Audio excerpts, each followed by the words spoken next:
Hello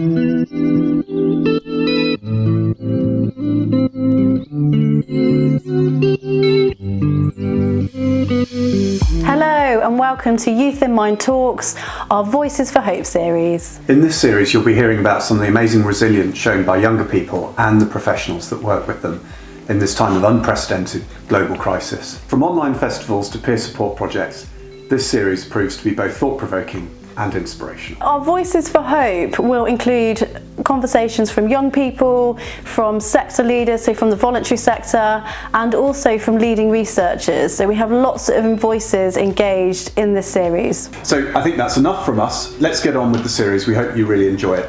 Please do engage with us using the hashtag YouthInMindTalksOxford.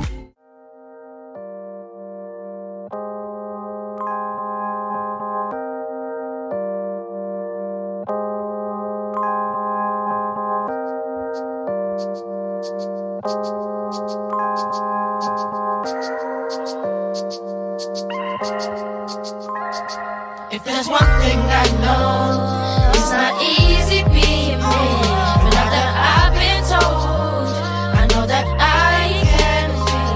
Take some time to see how where we were to where we now.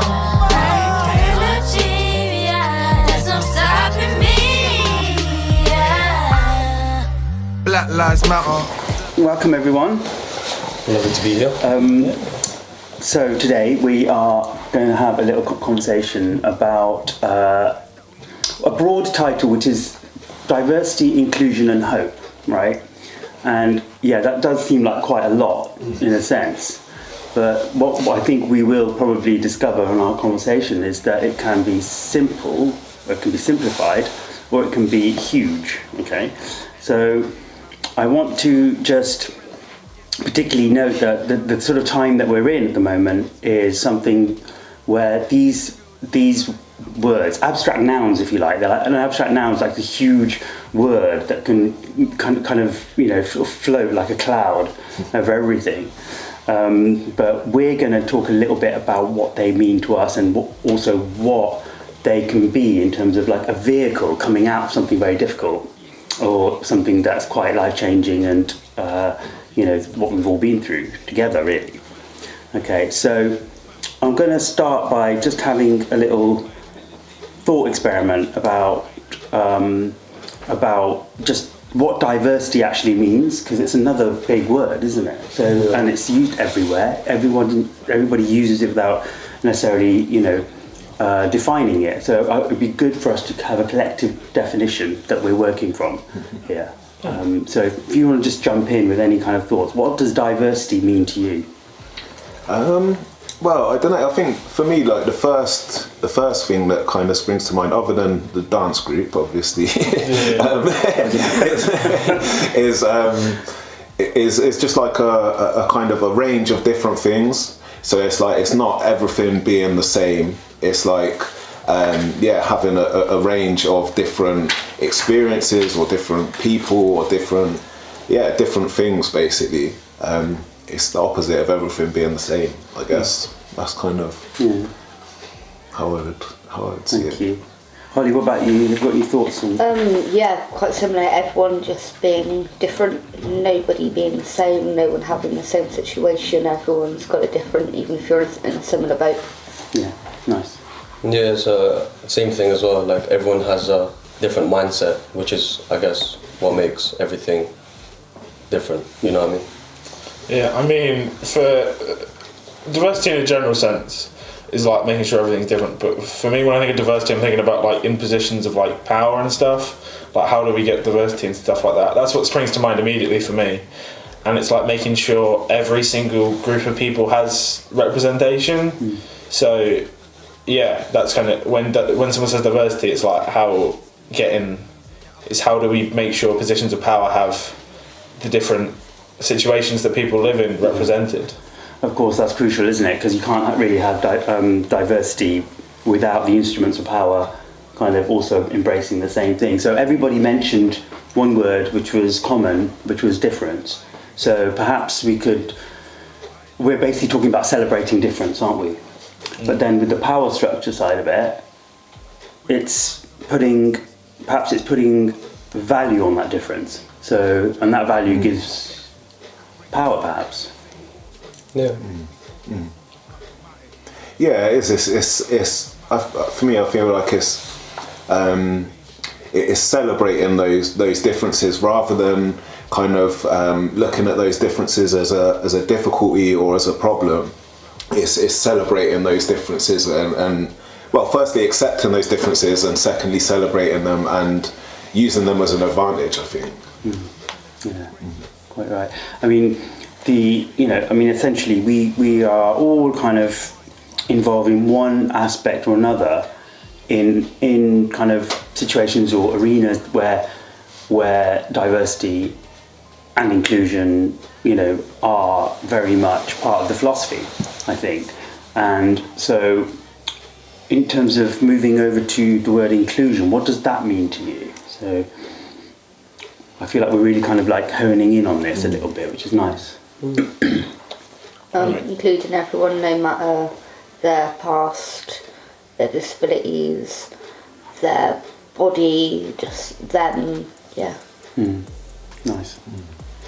Yeah, I think to be inclusive, I agree. You've got to make sure that if you're setting something up or you're in charge of something, it's making sure that you're not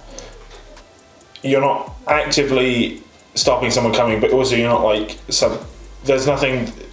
For example, wheelchair access is a big thing. Like if you're setting up anything, if you're anywhere with stairs, it's going to be difficult to make sure to have like ways to make sure that people can be included, so that so it's not. Sorry. No, you are making yourself very clear. Actually, I think. Inclusion is making sure that you've got the resources that if anyone from any group wanted to come there, they can, and there's also no. There's also active. Like there's posters around the schools that like we need girls in medicine. Like making sure there's active steps to try get that inclusion as well. Not just saying people can come here, but we are actively making sure that they know that they can come here as well. So maybe inclusion isn't inclusion without action. Yeah, it's like passive inclusion might be something like saying we're not going to stop a person of colour coming to this club. But then active inclusion is making sure that you've got like posters around that advertise that you're accepting of these things. Yeah. But then again, with the whole posters and everything, sometimes making people feel like they are different does make them feel a bit different, if that makes sense. So that's something I really do worry about. Yeah. So when I include everyone, I try to bring everyone coming in from different backgrounds, different skin, different religion, different ethnicity, everything just different, but without showing them that there is a problem with it, or without showing that there is an actual problem, just making sure they come in and they feel invited, just like everyone else would. You know what I mean? So I feel like that's one of the biggest factors of the whole posters and everything. It's good to have that opposing view as well, which is that yes, it can, you can't take it for granted. Like, some people might not want their differences highlighted so much. But they want to feel that they can walk into a sort of an idea. They just want to feel kind of normal. If that makes sense, just like everyone else. You know what I mean? But so there is an argument that says if you call it inclusion, then it's not inclusive. So it's like a little bit like meta. It goes up into quite a lot of thought levels there. And yeah, go on. So no, I was going to say it's such an important part of like doing diversity properly is including people so that you're not made to be other by being sort of you're not this, so you're kind of other, but we're going to include you anyway. It's sort of they need to kind of be almost hand in hand with each other. To be able to do diversity properly, you need to be inclusive, and to be able to do inclusion properly, you need to consider diversity properly as well. Absolutely. Good point. And equality at the same time. So equality of opportunity is obviously about opening things up to everybody, and then the celebration of difference. The two things together, equality and diversity, are included in inclusion. So that's quite cool. So can you think of something where, I mean, we just watched a video, which is inspiring. It's a blueprint video, and obviously, I think it kicked off. I could hear and feel like there was quite a reaction in us with that. One of the things that absolutely shouted out from it was the power of creativity in talking about inclusion and diversity. Okay, so what do you think the role of creativity is? How would you describe it, and how can you make it a real thing? So obviously, just on that basically. How is creativity linked to diversity, inclusion, and hope? Any thoughts? It's a way of expression. Yeah. So you can express your opinions, your feelings, your thoughts. Yeah. Especially for young kids nowadays in these generations, there's a lot of people who are very into music, I guess, and what the blueprint, obviously the documentary showed us is that anything you have in your mind, especially anything creative, anything that you've got in here, put it on a piece of paper and express it with your words. And a lot of younger kids are inspired by it. So a lot of what's the sad thing is there's a lot of kids who are inspired by the wrong kind of artists, which is what really gets me a bit kind of angry. I see 13-year-olds rolling with knives, everything. I'm like, what are you doing? And they're like, and you hear the music they listen to, they're like all about doing things that they shouldn't be doing or anything. They're looking up to the wrong people.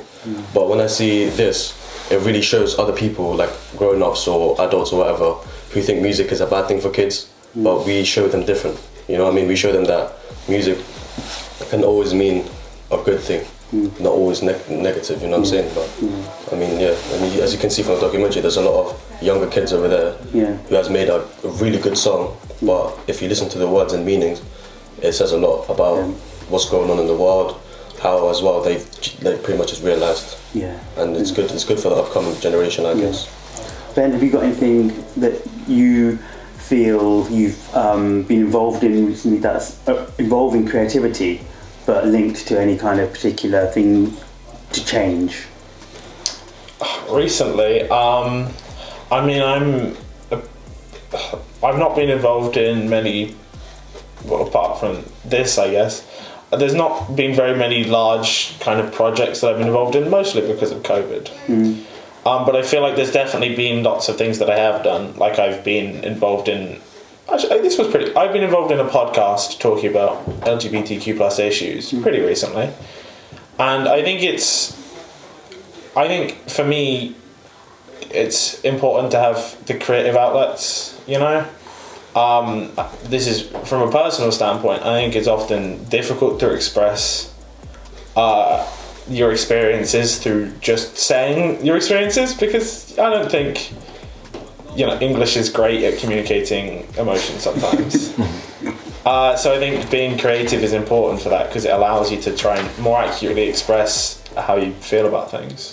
Well, I'm just going to get you to come in there based on that little comment there, which is that English can be quite restrictive, is what Ben's saying, but you have some kind of way of working with words, don't you, that can help? Yeah, well, I think exactly what people have been saying, like the creativity and art are such valuable tools for kind of helping people's voice be heard.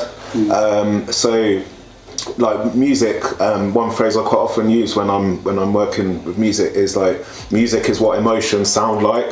And so like it's quite it's an amazing thing to be able to play a key on a piano or hear a note, and it's like that's how I feel, and you can't use English to put that to it. But then once you've got that music and you've got that kind of that foundation for what you want to say, it helps to express those words. You can say words that the music brings additional meaning to those words and additional emotion into what you're saying, and it helps people relate on a level that's maybe difficult to do in just a conversation or through the written word or something like that. You know? Yeah. Hollie, have you got any thoughts on creativity and how it can help to change things? One thing that I have thought of is a couple of years ago we did this production called A Letter to Lacey, and it was basically about domestic violence, but domestic violence within young couples. So it shows that actually domestic violence isn't just with older couples, it can start at a young age. Like, there isn't an age where domestic violence starts, and that was quite powerful, and it was a good learning curve. And so were you involved in producing that? I was actually Lacey, so... Oh, you performed it as a Yeah. character? Amazing. Wow, yeah, good. So drama is another one, isn't it? Performing. We no, also had like music and all kinds of stuff, like a part of it to kind of show the emotions and the story and everything. Because of course nowadays we've got the technology to, you know, create a small piece of work which is involving a creative kind of process, and to just dish it out sort of everywhere immediately, and that's extremely powerful. But what do you think are some of the dangers with that as well? I mean, for example, you know, what obviously there are dangers with it, as we know, but it's really good to name them, isn't it? Just to kind of like make sure that we are bearing that in mind as we go forward. So what do you think are the other main dangers? You can speak from experience if you wish, if you feel safe enough to do so. So the dangers of what exactly? Of expressing through social media, and the advantages of it and the dangers. So the advantage obviously is to get your word out there, spread out there through a huge audience, but there is a big disadvantage is there are really bad people on social media. When I say bad people, they don't necessarily have to look like a bad person. You can literally look however you want, but it's just behind the screens. It's the words they put out, everything's just, sometimes it really does get to you. For someone especially who's sensitive, they can't. I know people, for example, who's done videos, who's done songs, and they're really good, like they're amazing, but I see them take them down because people just give them hate. Hate. I'm like don't listen to anyone you're saying, you know what I'm saying? But there's a lot of people like that on the social media, and I feel like that's a really bad thing. What's the best way of protecting yourself from that reaction, do you think? Positive, just always think positive. Like, even if you can't, there's a lot of positive comments if you think about it. There's a lot of people who genuinely like your thing. If you're thinking about what bad people think, then you're not going to go anywhere in life, you know what I'm saying? The amount of hate I got from music, but I'm still doing it. You know what I'm Follow saying? the positive comments, not the negative. Always. People, you can have 60 positive comments and one negative, and you'll be stuck on that one negative comment for the rest of your life, because you're thinking, maybe that's true, but that's all about self-confidence as well. So things like Blueprint, for example, really did bring up my confidence, and especially a lot of young kids' confidence as well. Like, they used to be really shy, they didn't really like saying words. Like Emmanuel, who was doing the song, when I first met him, he was really shy, he didn't know what to do, he didn't know how to sing properly. Like, obviously he knows how to sing, but when it comes to the studio, all the pressure's on him, and he's like, I don't know if I want to say it or not. And you'd be surprised how many people are there in the world that are like that, who really are scared to shout out their ideas. I've got a really close friend who used to be like that as well, and he's really into short films, and he always has this idea, and it's amazing how I've known him for 2 years. The first year I knew him, none of it was coming out. I started getting closer to him recently. I go through his computer and all his work, and he's written about 60 different short films, but he's never showed anyone, and it's just like what are you doing, bro? Like, we started working on it now, so I'm helping him out right now with the short film. That's amazing. That he's got, and it's just incredible what a lot of people have all inside here, but it's incredible that you can't see it, you can't physically see what they've got up in here. Yeah, what an inspiring story, and actually leads really nicely into the next part of what I want us to talk about is the idea of hope. And so hope has been kind of mentioned in so many different ways in media through the whole of lockdown. This thing to hold on to, this sort of handrail. And but what does it mean to you, and what does it actually look like, do you think?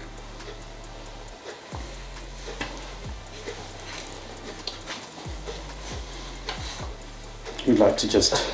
Yeah, I mean, the idea of hope is that things are going to get better, and I mean, Yeah, I think that I like to think that generally people as a whole are nice people, right? I think most of the time people are good people and they want to do good things. And I think that gives me hope. And I think it's just sometimes, as you said, with like that one negative comment, that's the thing that gets to you.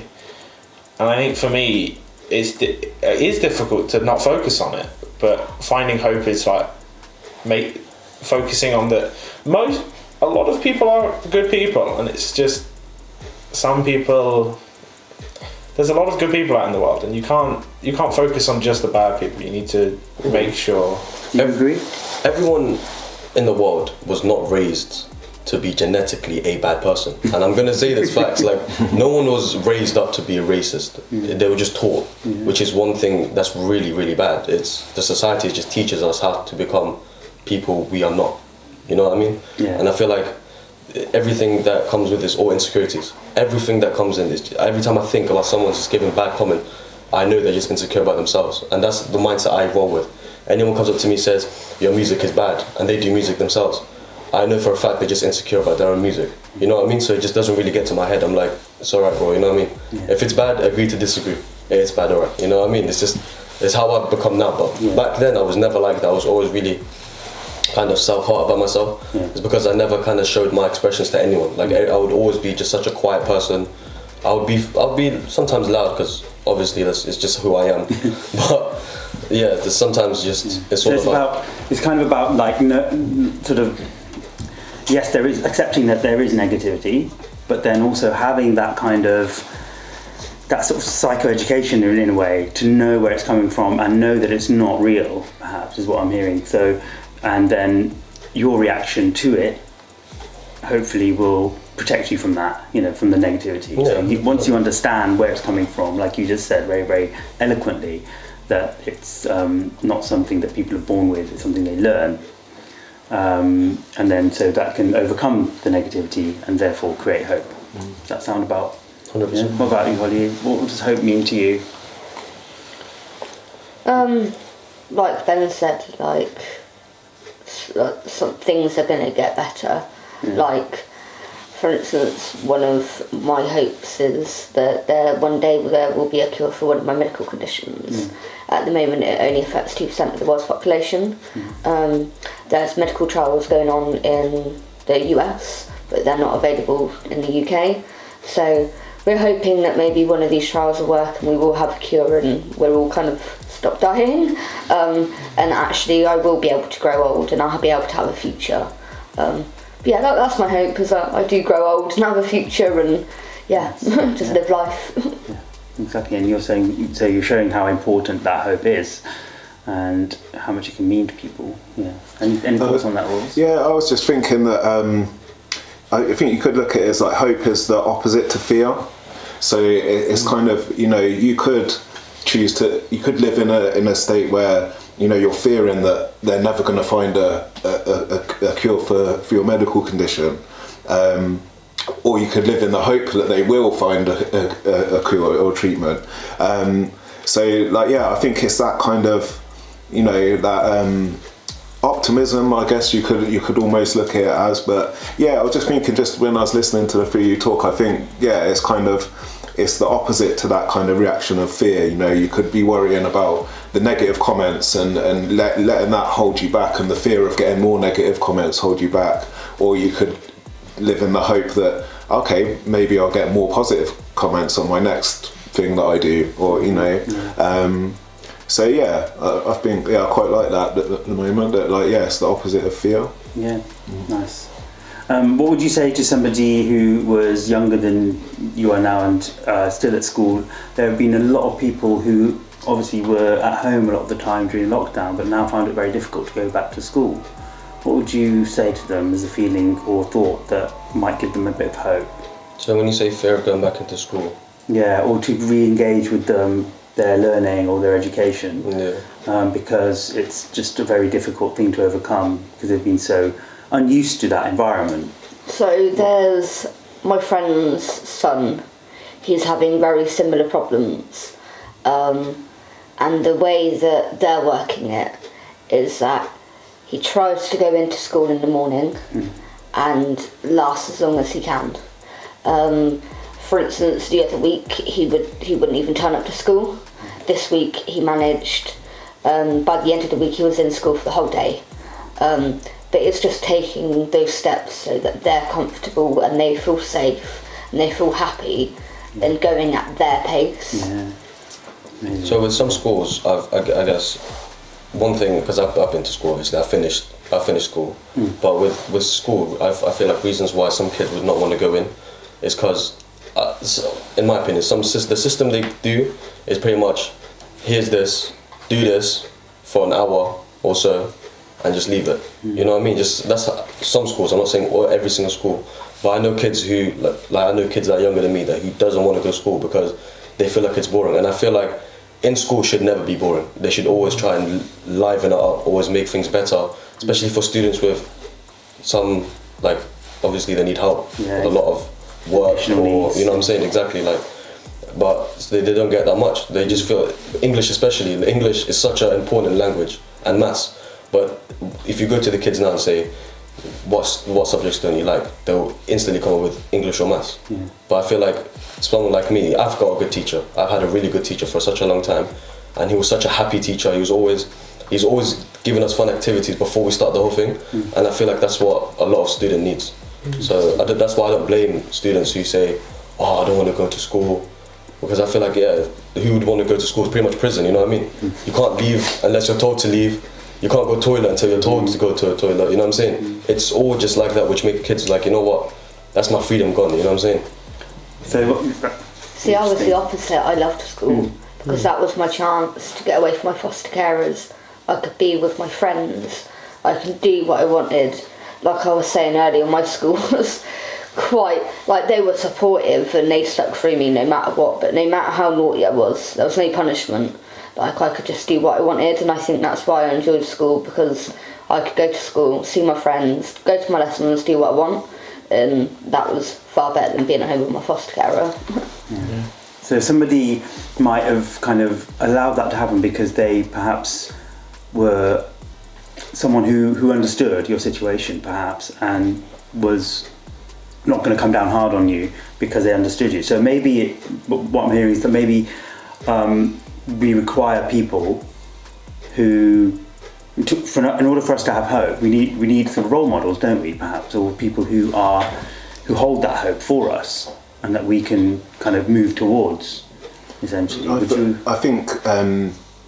Obviously I'm a while past being a young person now, but I think, being listened to is a big part of it, like feeling that, you're supported, you're definitely being supported, but also that your voice is being heard and being listened to. I feel like that's really important for anyone struggling to kind of come through this lockdown situation and kind of get back into the kind of the public, whether it's work or school or whatever, communication, like being able to talk to someone and feel like they're listening to you, and maybe that things are changing because of what you've said. That's something that I'll definitely try and keep in mind as an adult, definitely. So and I think as for me personally, I think as well as being listened to, it's good to have someone who understands what I'm going through as well. Like, not everyone's going to understand everyone else because we don't go through the same things, but I think having at least one person in your life who you can talk to who's been through similar things, and you can say, oh, this thing happened to me the other day, and they're like, yeah, I know. It's good to know that you're not alone in a situation, that you can share an experience with someone, and the fact that they recognise that experience makes you feel like you're, it's normal. Yeah. No, I agree with speaking to other people about your situations, but growing up in this society, I've realised that's probably one of the worst things I could have done, because things burn very quickly, you know what I'm saying? Not everything's going to last forever, not your friendships is going to last forever, your relationship isn't going to last forever. So speaking to someone about your situation, it's alright, but I've got really bad trust issues. You know what I mean? I've told not a lot of people, like 2 or 3 people about what actually goes on in my life.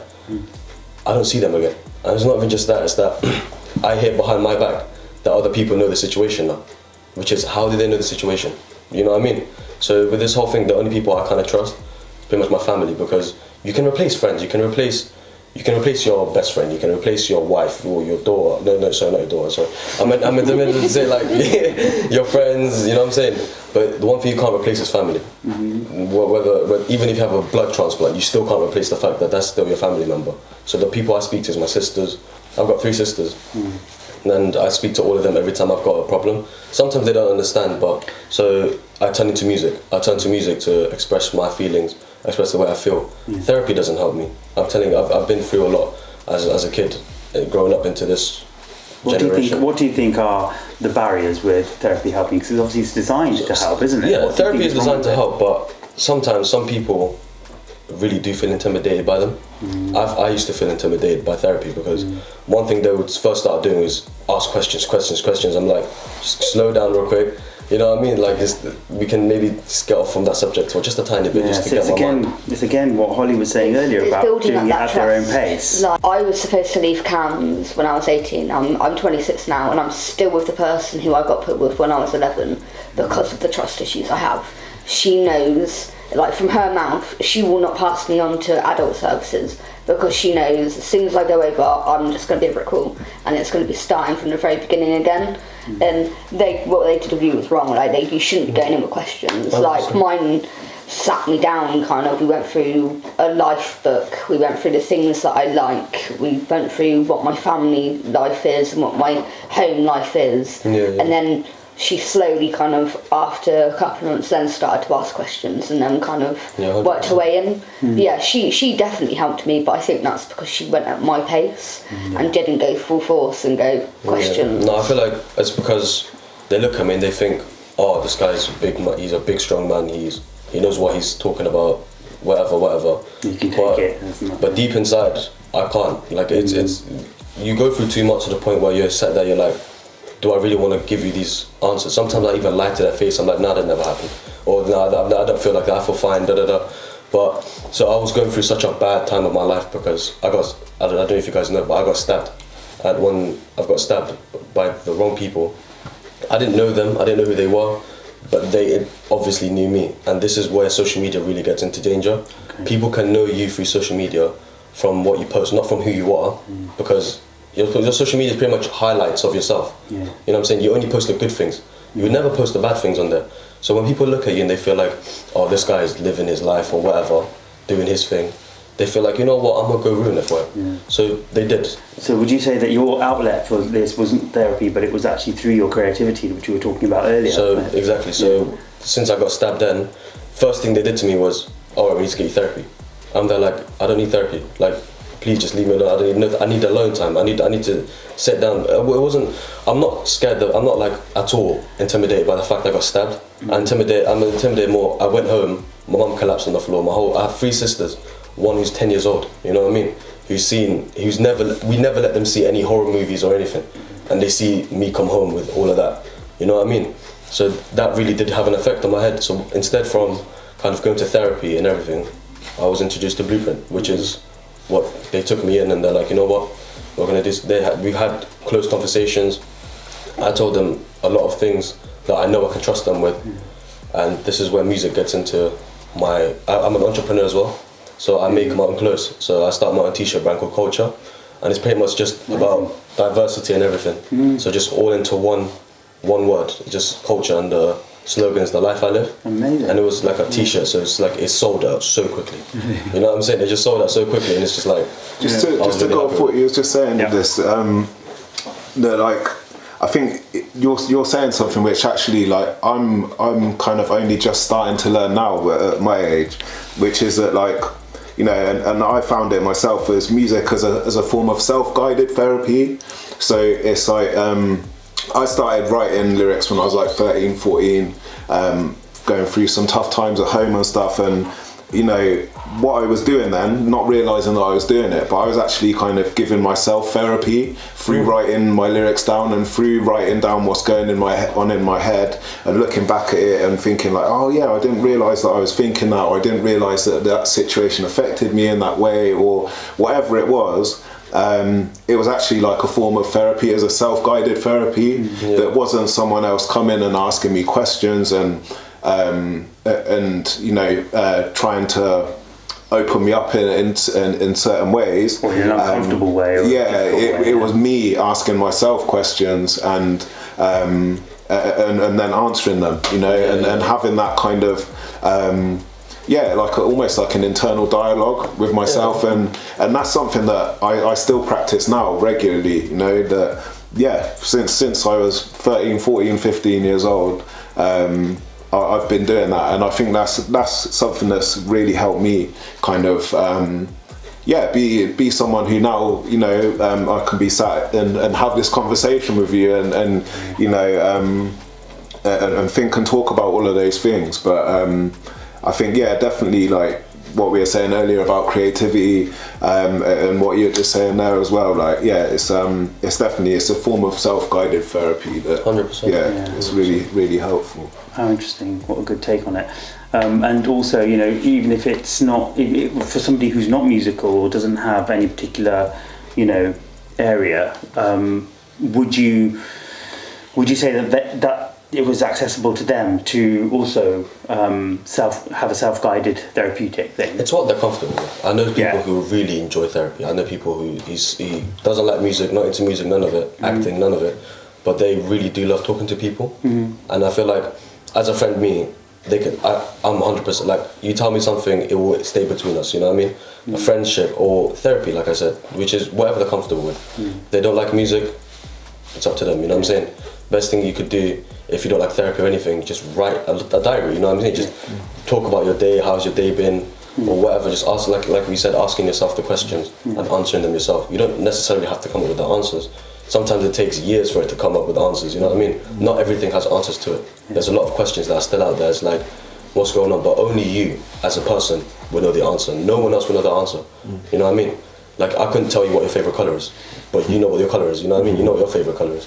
That's an interesting one, because like, you could ask him what's your favourite colour, he could tell you, but what you're picturing in your mind might not be the same shade of that colour. Exactly. You know what I mean? Like, so I think that's a really good analogy there. There's a nice image to sort of slowly bring things down into some sort of colour. And that's also an image of hope, isn't it? Essentially. So maybe we can all kind of go away from this and just have a little think about, maybe try and put something down on paper in your mind, or any way you like, basically, and see if we can, you know, maybe just put that into practice a little bit.